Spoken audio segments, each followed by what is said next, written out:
आज की इस वीडियो की शुरुआत फिर से हम लोग कॉमन एरर के साथ ही करेंगे जो बेस्ड होता है एडिटोरियल पे। एडिटोरियल पढ़ें इससे पहले आप कॉमन एरर्स बना लें ताकि जब एडिटोरियल में ये बात आएगी तो आपको और अच्छे से समझ में आएगी कि आखिर यहाँ पे क्यों एरर हो गया था। ठीक है, तो शुरू करते हैं। सबसे पहला कॉमन एरर है the courts comments has a salutary effect from June 21st the centre will be procuring 75% and states will no longer have to pay vaccine companies for the same. Course comments, course का क्या है? Comment है, टिप्पणी। अब देखिए ध्यान दीजिए, have लगा हुआ है और हैज़ लगा हुआ है। तो जो आप हैव देखते हो ना, ये आपका हेल्पिंग वर्ब भी होता है और ये मेन वर्ब भी होता है। ध्यान रखिए, हैव जो है हेल्पिंग वर्ब है और मेन वर्ब भी है। हैव अगर हेल्पिंग वर्ब होगा तो हैव अगर हेल्पिंग वर्ब है तो इसके बाद हमेशा भी3 आएगा। हैव अगर हेल्पिंग वर्ब है तो ये मेन वर्ब को हेल्प करने के लिए आएगा, यानी इसके बाद भी3 आएगा। और अगर ये मेन वर्ब होगा तो इसका V1 हैव होता है, V2 हैड होता है, V3 भी हैड होगा और V5 क्या होगा? V4 हैविंग हो जाएगा, ING लग जाएगा और हैज हो जाएगा V5। ठीक है, अब यहाँ पे कंडीशन देखिए, चूँकि हैव के बाद आप हेल्पिंग वर्ब की तरह यूज़ हो रहा है तो इसके बाद चाहिए आपको V3, और हैव का V3 क्या होता है? हैज़ नहीं होता है, क्या होता है? हैड होता है। तो हैज़ को रिप्लेस करेंगे किससे? हैड से। सही है, चलिए। Number 2, the ceiling price. Ceiling का मतलब होता है जो अधिकतम दाम होता है on vaccines in hospitals. Hospital में जो वैक्सीन्स मिलने वाले हैं उसका अधिकतम दाम जो है विल ब्रिंग प्रेडिकेटिबिलिटी। वो क्या लाएगा? प्रेडिकेटिबिलिटी का मतलब होता है प्रेडिक्ट करते हैं आप, यानी आप पूर्वानुमान करते हो। And be hugely beneficial for citizens. And होगा ह्यूजली मतलब बहुत बड़े पैमाने पर, बेनिफिशियल फॉर सिटीजन्स। एरर इसमें ढूंढना है आपको, और इसका एरर है लास्ट वाले में नंबर 3 में। अब आप सोच रहे हो क्यों? तो आपको याद होना चाहिए कि बेनिफिशियल के साथ बेनिफिशियल है, ल्यूक्रेटिव लिख लीजिएगा इसको, RATA। ल्यूक्रेटिव का मतलब ही लाभदायक क्यों होता है? प्रॉफिटेबल, प्रॉफिटेबल ये सब लाभदायक के सेंस में आता है। Beneficial, lucrative, profitable. और इसके साथ जब भी आएगा तो प्रीपोजिशन टू आएगा। तो यहाँ पे जो लगा हुआ है, एक और इसमें लिख सकते हैं फेवरेबल। फेवरेबल, फेवरेबल के साथ भी क्या लगता है? टू ही लगेगा। तो ल्यूक्रेटिव, बेनिफिशियल, फेवरेबल, प्रॉफिटेबल, इसके साथ आपको लगाना है प्रीपोजिशन टू, लेकिन इसमें लगा दिया गया है 4, तो 4 को रिप्लेस कर देंगे 2 से। आंसर आपका 3 हो जाएगा। The government appears more confident of getting a steady stream of supply. देखिए यहाँ पे the government appears more confident.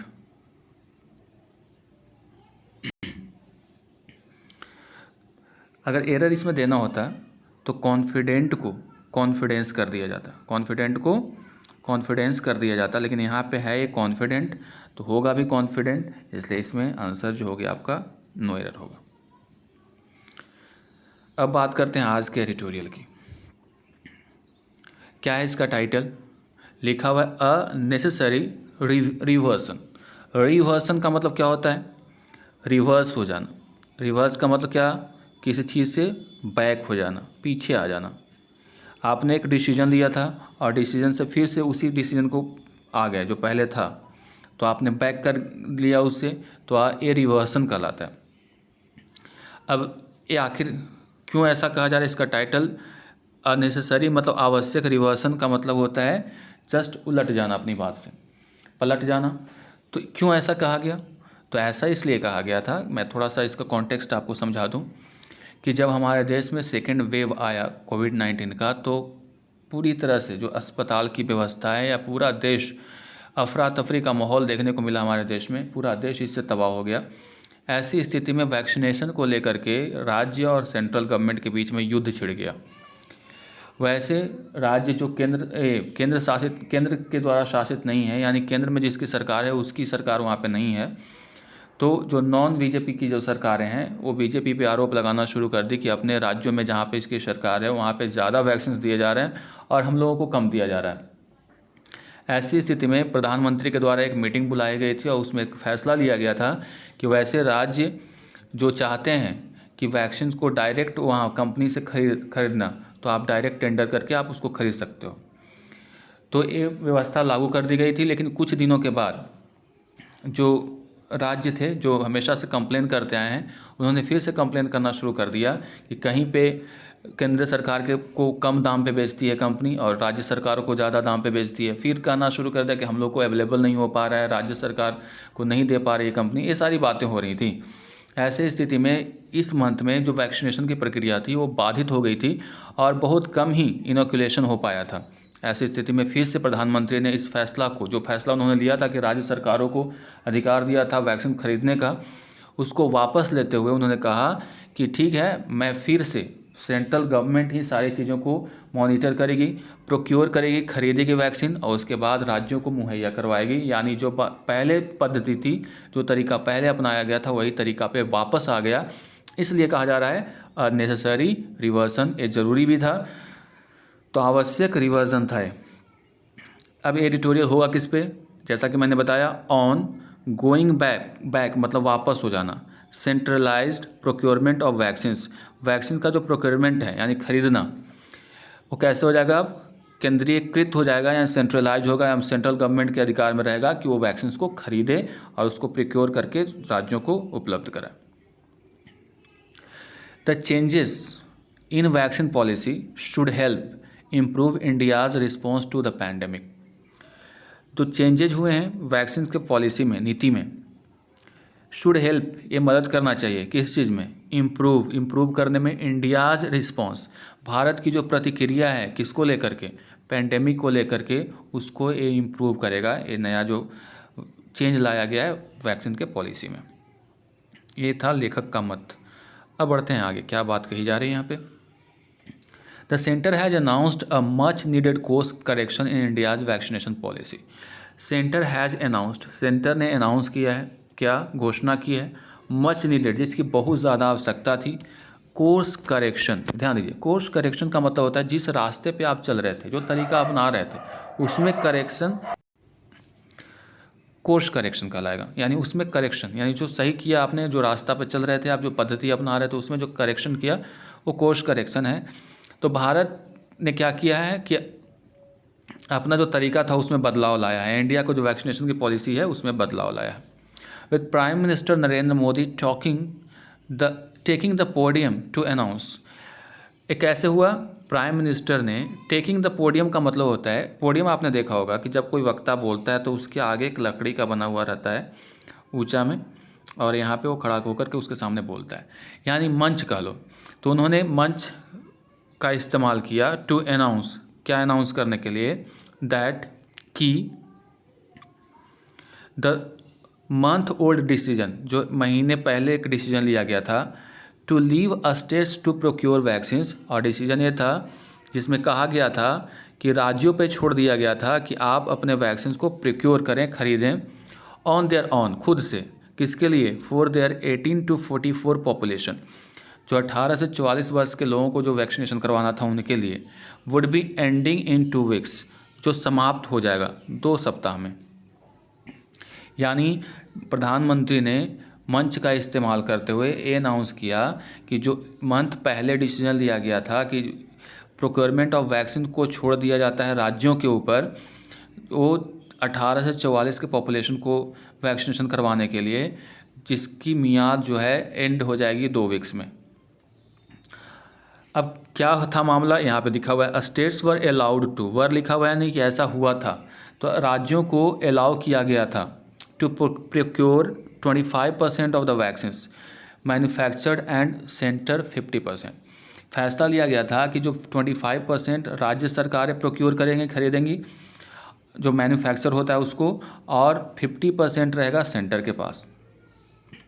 A policy का मतलब होता है नीति, that the supreme court termed irrational and arbitrary, इस पॉलिसी को, किस पॉलिसी को, जिसमें राज्य को 25% और सेंटर 50% रखेगा, इस पॉलिसी को सुप्रीम कोर्ट के द्वारा क्या कहा गया, टर्म्ड का मतलब कहा गया उसको इरेशनल। इरेशनल का मतलब होता है इलॉजिकल, जो लॉजिकल है ही नहीं। एंड आर्बिट्ररी का मतलब होता है कि मनमाना करना, ये तो मनमानी हो गई, ऐसा कहा उन्होंने। The courts comments have had, जो मैंने कॉमन एरर में दिया था, कोर्ट का जो कमेंट्स था, टिप्पणी था, हैव हैड है ना, यहाँ पे हैज़ नहीं होगा, हैड होगा। अ सैल्यूटरी इफेक्ट, सैल्यूटरी का मतलब होता है beneficial effect, salutary means beneficial effect, इसका एक अच्छा परिणाम आएगा, प्रभाव पड़ेगा। फ्रॉम जून 21 तो 21 जून से क्या बात कही जा रही है, the centre will be procuring 75% and states will no longer have to pay vaccine companies for the same. अब क्या होगा कि जो सेंट्रल गवर्नमेंट है वो क्या करेगी, प्रोक्योर करेगी 75%, और जो राज्य की सरकारें हैं उनको अब वैक्सीन कंपनीज़ को पे करने की ज़रूरत नहीं है इसके लिए, यानी उनको फ्री में उपलब्ध होगा। Vaccines will continue to be free for all those who choose to get their shots at government centres.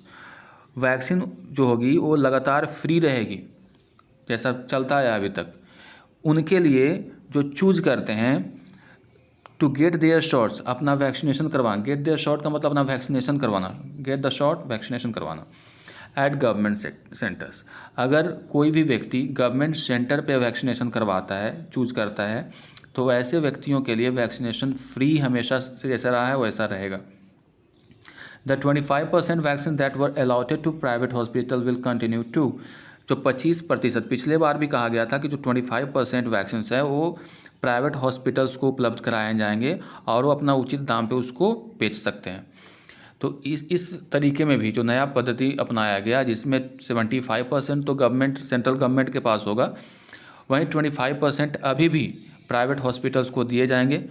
दो हालांकि the service charge that they charge will be capped at 150। Capped का मतलब एक अधिकतम सीमा तय कर दी गई है कि ए 150 से ज़्यादा नहीं हो पाएगा। This ceiling price, ceiling price का मतलब होता है जो अधिकतम दाम है, सीलिंग प्राइस मतलब अधिकतम दाम on vaccines in hospital will bring predictability and be hugely beneficial to citizens.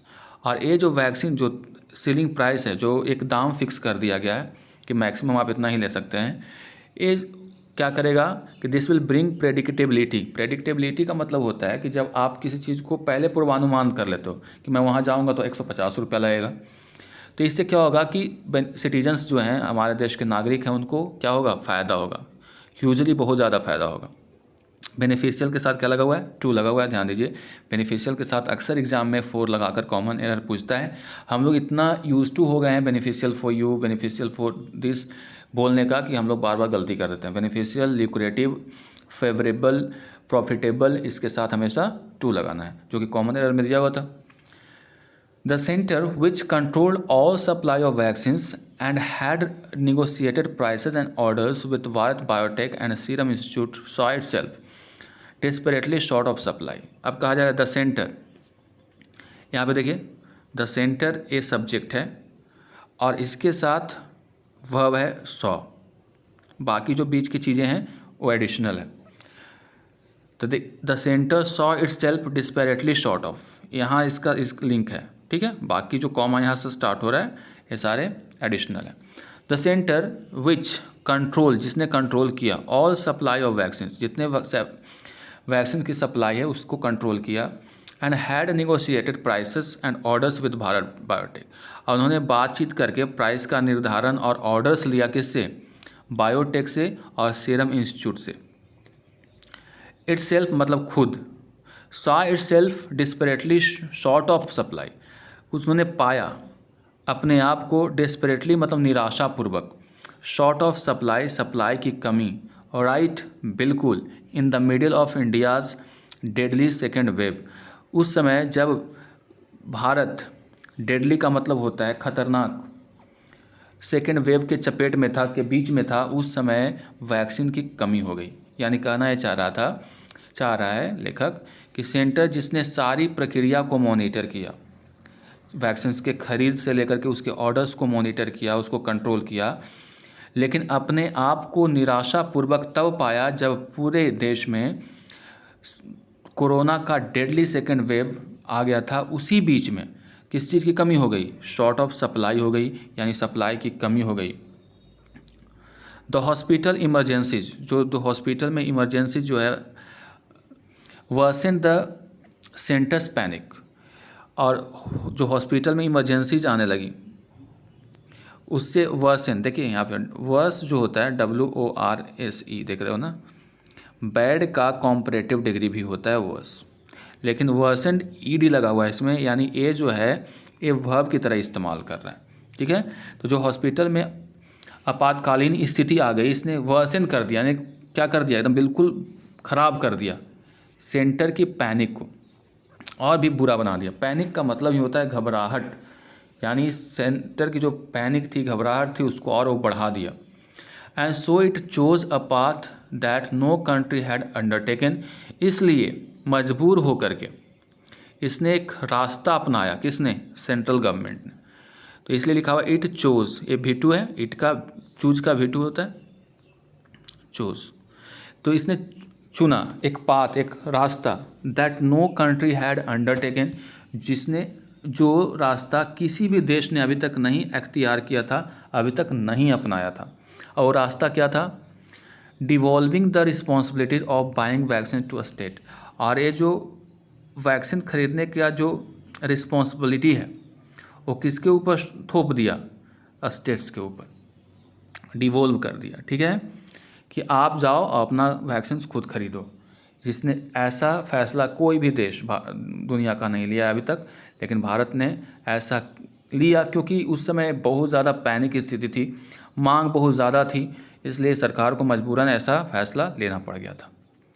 Health has traditionally been within the purview of states, कहा गया कि हेल्थ जो है ट्रेडिशनली, पुराने तरीके समय से, ये रहा है किसके लिमिट में? परव्यू का मतलब होता है लिमिट, किसके लिमिट में रहा है? किसके परिधि में रहा है? सरकमफेरेंस में रहा है, स्टेट के परिधि में रहा है, एंड सेंटर का स्टेट का मुद्दा है। And it stands to reason that they would inevitably have to deal with the challenges, और इट स्टैंड्स मतलब खड़ा रहता है एक रीजन के साथ कि दे वुड इनवेरिएबली, इनवेरिएबली का मतलब होता है मतलब अनंत रूप से, जो continuously, have to deal with the challenges, उसको क्या करना पड़ता है? डील करना पड़ता है चैलेंजेस के साथ। दैट वैक्सीनेशन थ्रोज अप, जो वैक्सीनेशन के कारण उत्पन्न होता है, थ्रोज अप का मतलब होता है क्रिएट होना, जो वैक्सीनेशन के कारण उत्पन्न होता है उसको हमेशा उसको क्या करना पड़ता है? डील करना पड़ता है उसके साथ। दिस इंक्लूड्स, इसमें क्या क्या शामिल है, यानी क्या क्या उनको देखना पड़ता है। तो this includes vaccine hesitancy, vaccine को लेकर के जो मन में हेजिटेशन है, हिचकिचाहट है, उसके साथ डील करना पड़ता है राज्यों को। द प्रॉब्लम ऑफ ट्रांसपोर्टेशन, यानी कहाँ कैसे उसको ट्रांसपोर्ट किया जाए एक जगह से दूसरे जगह। The availability of trend personal and existing capacity at the health care sites, जो अवेलेबिलिटी है ट्रेंड पर्सनल की जो वैक्सीनेशन करेंगे, और उनकी कैपेसिटी हेल्थ केयर सेंटर्स पे कितनी है, कितने लोगों को एक बार में वैक्सीनेट किया जा सकता है, इन सब चीज़ों की बात कहा जा रहा है। Faced with the intensity of the second wave, यानी जो सेकेंड वेव की जो इंटेंसिटी थी, इंटेंसिटी का मतलब होता है तीव्रता। States demanded more vaccines and autonomy, तो राज्यों ने डिमांड किया मोर वैक्सीन्स, ज़्यादा वैक्सीन्स की, एंड ऑटोनॉमी का मतलब होता है स्वायत्तता, मतलब स्वतंत्रता। In deciding how to administer them, कि उन्होंने कहा कि आप हम लोग पे छोड़ दीजिए कि हम लोग कैसे उसको एडमिनिस्टर करेंगे, कैसे हम वैक्सीनेट करवाएंगे लोगों को। तो जब मामले बढ़ जा रहे हैं तो उस समय राज्य सरकार की तरफ से ही मांग की गई थी कि हम लोग को लिबर्टी मिले, ऑटोनॉमी मिले, हमारा खुद का अधिकार हो कि हम कैसे वैक्सीनेशन करवाएंगे।